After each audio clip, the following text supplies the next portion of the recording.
I'm 36 now, but this happened when I was about 8. I went to a very small school in the countryside of northern France. The school had only a few classrooms and not many students. My parents had just divorced, so I was living with my mom. She was one of the 3 teachers at the school, which meant I spent a lot of time there. Even during summer vacation, when other kids stayed home or traveled, I still had to go to the school with her for part of the break. I don't remember much about the schedule, but I know we played outside and also played board games inside an old building. This building was once a home for a teacher or the school director. Most of the time, no one was allowed inside, and it was dark because there were barely any lights. But during the summer, it was opened so kids could stay cool while playing card and board games. We were only allowed to use one room on the ground floor, which might have been the old living room. The furniture was worn out, and there wasn't much inside, except for some chairs and tables where we played games. I think there was also an old kitchen and a washroom, but I don't remember them. What matters here is the floor above. I'm not sure, but there might have been an attic too, though I don't remember it well. Let's not think about that and focus on the first floor, not the ground floor. It could be reached from the old living room by using a very old staircase. There were a few rooms on that floor. An old bedroom, a strange room that used to be a pigeon loft, and another room packed with shelves. The pigeon loft was tall with open holes in the walls where birds could fly in and out. There were wooden ledges and little spaces for them to rest. The storage room was filled from floor to ceiling with shelves, but I don't remember what was on them. I only went up there twice. I never stepped into the bedroom, just got a quick look inside the pigeon loft, and entered the storage room only once. The whole floor felt abandoned, with dusty air and creaky wooden floors. The light was dim, and everything seemed old. Why didn't I go there more often?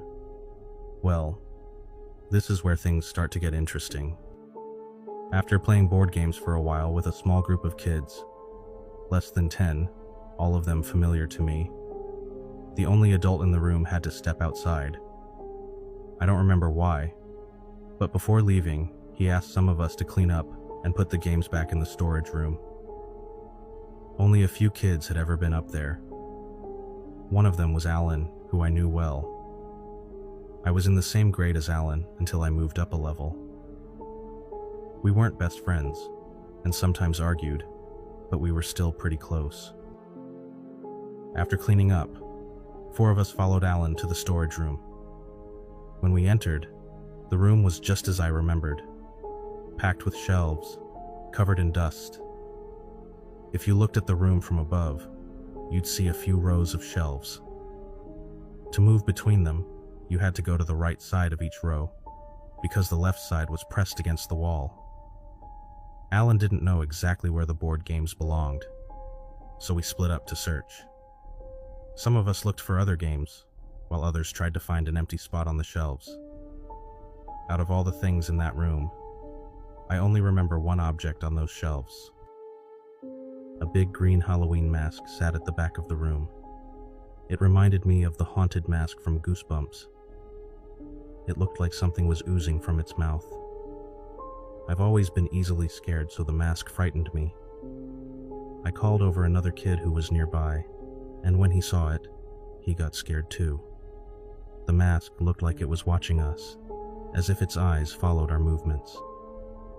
We heard Alan say he had found the right spot for the games, but instead of helping, we called the other kids to come see the mask. As soon as they got close, the mask suddenly turned to the side and started moving.